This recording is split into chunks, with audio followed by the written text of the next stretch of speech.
ركز معايا وقول للزمالك شكرا. انت قلت انك انت او في بيانك ان انت عايز الكشف عن العقود الحقيقيه للاعبين. حلو، نكشه حلوه. انت جيت ونكشت، واحنا حلو قوي النكشه دي. نبتدي بقى النكش.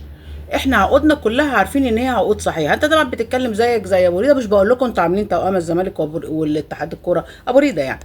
طيب، احنا النهارده نكشف عن الرخصه اللي انت خدتها وانت لسه عليك ايقاف قيد، وتجيب لنا عقود اللاعبين، العقد اللي انت عامله ب1000 جنيه للنجم الكبير، ونتكلم على فلوس الضرايب وفلوس كل حاجه في الدوله، والمليارات اللي انتوا طلعتوا قلتوا انها انتوا لجهات سياديه والمدربين واللاعبين عليكم مليارات.